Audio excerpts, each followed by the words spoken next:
Hello everyone and welcome back to another video where we have the Skoda Octavia here to give a bit of review for you.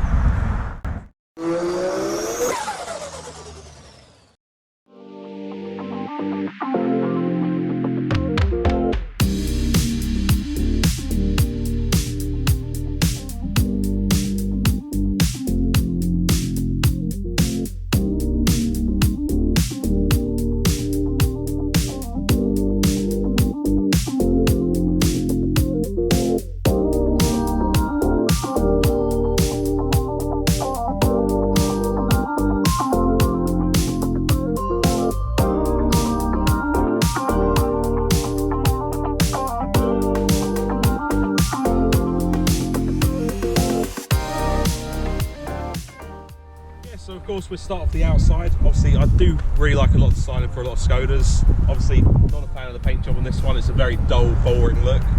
Do love the front grille, although I think it always looks a bit odd now they put these little sensors on them, but I suppose that's the safety thing. It helps these cars out for our safety ratings, but it does kind of ruin the grille look a bit to me, but oh well, it's the way it is. Of course we've got the auto headlights, work brilliantly as you'd expect from VW basically. Alloys, very dull looking to me, but I suppose it's to your taste if you want to go for. Obviously we've got the estate version here, so plenty of space throughout the car. I do think the estate actually looks really good, but again, as I said, this has been let down by a horrible colour that just gets very dirty and looks very ugly in my mind, but kind of makes you look like a bit of a cabbie, but I suppose it's down to your own taste. I wouldn't recommend this one, but it's down to you. Obviously we get a lot of nice sweeping lines throughout across the bonnet, along the side. They don't really come up well in this colour, look a lot better in something like the VRS spec, which looks absolutely great. Obviously not what we got here today, but if you just have a look at them online, I'm sure you see plenty of good pictures for them. Look a lot better than this one, but it does come up really well if you get something in a bit of a better colour. And obviously last bit is the rear for the styling. Obviously you get the nice big practical estate, obviously a good thing for a Skoda, like you'd expect. Obviously you get the little spoiler bit, plenty of sensors across the back, you get sensors across the front as well, so all good for parking places, which is very helpful in a big car like this. But yeah, plenty of space in the back as well, but we'll get to that later. Okay, yeah, so going inside the car, we'll start here at the front, which is a very nice place to be. I feel like it could be a bit better spec'd, but there's a lot of nice things to it. Obviously love the styling for things like the door handles, absolutely great. You get plenty of nice big door handles, although they could be a bit longer, but always the way it is. Cup holders, obviously useful for anyone. Also very good because you've got nice little compass, fitted McDonald's ketchups in them, works absolutely well. Plenty of also power points as well. You've got two USB-C ports down here at the front, and one which I didn't notice originally until a lot later on. So you actually have one up here just above the rear view mirror, which obviously be useful if you've got a dash cam or anything. So it's quite nice to see them thinking ahead for things like that. That is probably one of my favourite little things I've seen on this car. Obviously, and then we got the infotainment system. We got a nice digital dash, so always very useful. I do quite like the fact that you can get the sat nav through here, which just makes it a bit easier to see instead of looking off to the side, which is just a slight useful thing I quite like. Obviously, the actual infotainment itself is okay. I find it a bit lackluster. I do like the old mess around with the car settings, but that's just one thing for me that I quite like. But the one thing I dislike for it is obviously you have to go through the touch screen to use your temperature settings. So if you want to change, if you're too warm, it's a bit irritating while driving, but I'll get onto that in the driving point. The other thing about it is that you got the up and down sensors on the volume, which I find myself always accidentally pressing when I'm trying to do anything like adjust the temperature, which maybe it's just me, maybe I'm just a bit clumsy, but I find it a bit of an issue, so you might too, just if you want to have a look into it when you get in the car. Obviously as well, we got a lot of soft plastics around the dash, but they're actually really nice soft plastics. I do like a lot of the design for in here. Like I said, I think the inside's a lot nicer than the outside. Well, mainly let down for the outside for me on the spec, but again, it is very nice in here. There's just a few little issues that come with more modern cars in my mind, so I can't really blame it on this car entirely. Okay, yeah, moving on to the back of the vehicle. Obviously, being an estate, we get loads of space back here. Plenty of space when you sat in my driving position at least. Loads of leg room, nice and comfortable. And of course, being the estate, we haven't got to worry about sloping roof line, so loads of headroom in here for anyone. So yeah, plenty of space. You're never going to have any issues in here. And obviously we get plenty of little bits. Again, some more USB-C ports. Obviously one thing I didn't mention is you got nothing else other than USB-C. So if you are a bit more old school for your wiring at the moment, that is a bit of an issue for some people. But I suppose when you're buying a new car, a couple of extra wires isn't really the biggest expense to have to worry about. Obviously all extra cubby spaces in here, and then the doors again all carpeted like in the front. So yeah, got plenty of space. It's all good for people. And again, we got a nice little armrest here with a little cubby hole to the back if you wanted to get things. A couple of cup holders. Is quite a nice place to be for a long journey, so good win for in the back. Okay, yeah, and last thing going on to the back, where we have loads of space being the estate version. So like the Arteon, there you definitely be able to sleep in the back here, because again we have loads of space and nice and easy to get the back seats down.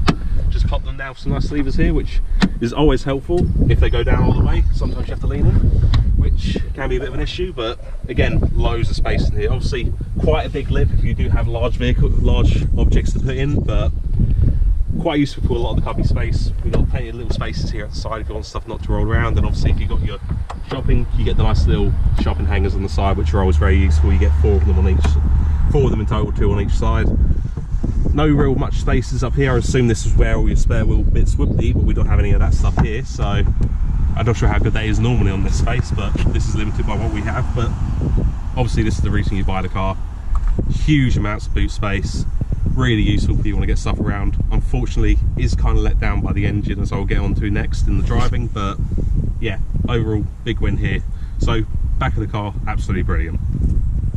Okay, yeah, so last thing really to get on to will be the driving, which unfortunately lets down this car a bit. I feel like it could be a lot better, but unfortunately this engine is really letting it down. We have the 1.5 in this one, so same sort of one you can get in some of the top spec Ibifas and things like that, but unfortunately it really just doesn't work in such a big vehicle. I find I get very bad MPG. I'm struggling to get much above mid-30s at best, which even that takes a lot of work. Obviously that might be let down to where we live, it's quite hilly, but if you need a big vehicle like this, I've not been carrying much around, so I can only imagine if you're filling up that boot, which is the point in getting in a state like this, you're going to have a lot of trouble.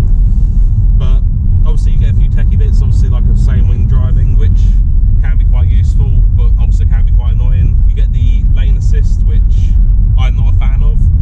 You can turn it off, but unfortunately as I've discovered, it can be quite annoying because you have to turn it off every time you start the car. It always resets to on every time you turn the car off, which is just a little bit annoying, but is something you have to deal with. You also have the auto braking assist, which can be okay, but about half the time seems to not be working. I think anytime it's a bit frosty, it decides that it just can't work and turns itself off, which if you live somewhere quite cold, you're going to have that issue quite a lot. So it's a bit of a letdown that something that just doesn't work most of the time, where it's supposed to be there to help protect you, but it's a bit of an issue. But handling-wise, I can see the potential in it. Like I said, if you had something just a bit of a nicer engine, it'd be so much nicer to drive, but it's just a huge letdown overall.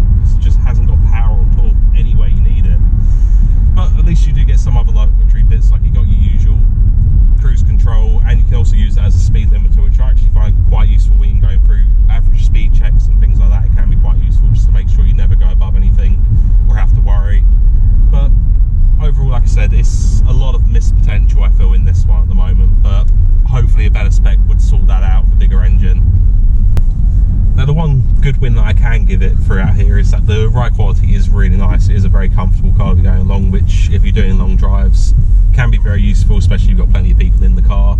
Obviously the one issue is that my big recommendation is to get a higher spec vehicle, which means you could be getting bigger alloys, which could ruin the comfort, but I suppose it's down to what you prefer and what you want to get, so kind of take that win either way. So it's kind of down to what you want to go for, but personally for me, I think I'd prefer something with a bit more power. That's going to be slightly more enjoyable to drive and is going to give you overall, I reckon, better fuel economy, just a better time overall. So that's kind of down to you what you want to go for. But again, like I said, it's a car that I think could be a lot better. It hasn't quite won me over. I think it's just low spec, but it's definitely something I think you could look into. If it's something you're thinking about, at least go and test drive one, because I can see the potential in it. It's just not winning me over, but it could very easily win you over. So yeah, of course, I've been living with this car now for a few weeks. It's been quite good to live with. Like I said, it's been nice to have something that's very comfortable. It's very quiet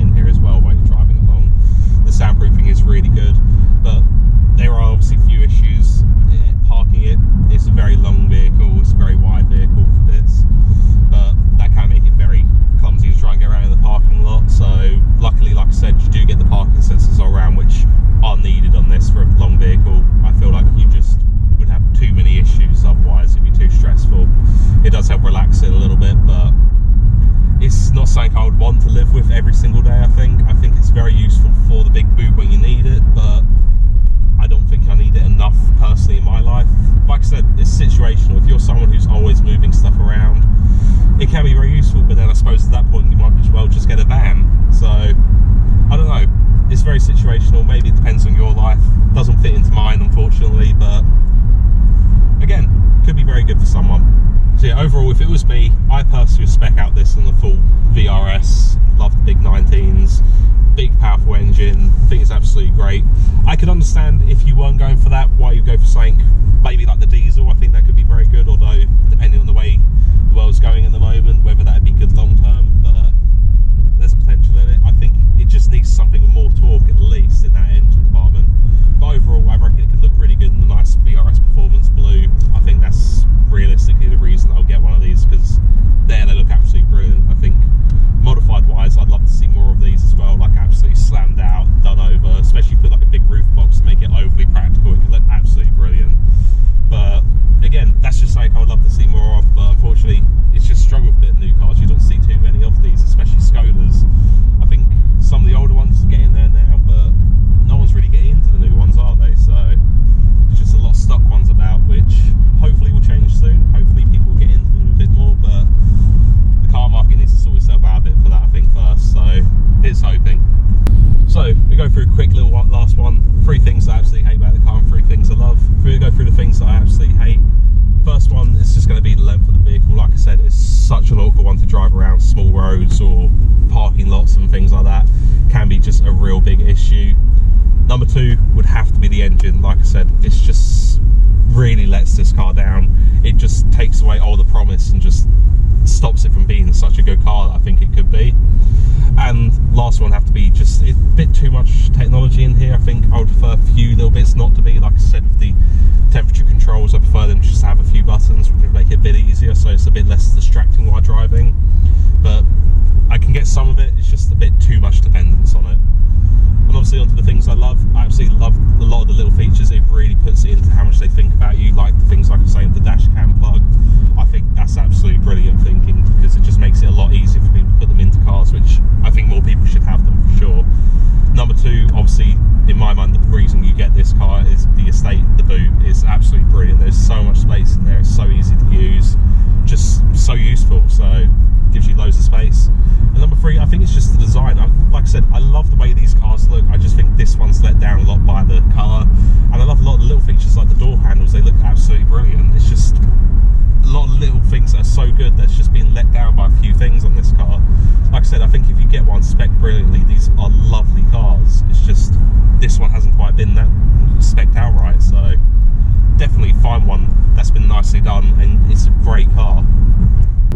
So yeah, that brings us on to the very end of the video. Obviously, like I said, potentially a very good car, just very let down by the spec on this one.